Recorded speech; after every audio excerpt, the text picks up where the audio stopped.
Привет, hello. Today I'd like to show you how to write Russia in Chinese. In Chinese, we say 俄罗斯,俄罗斯,俄罗斯. So remember, in the previous videos, we show you how to write 国, which means nation or country.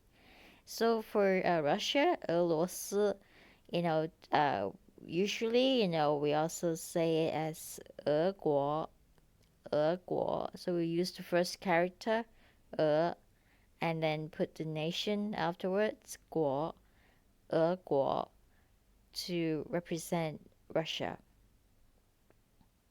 So let's see how these three characters are written.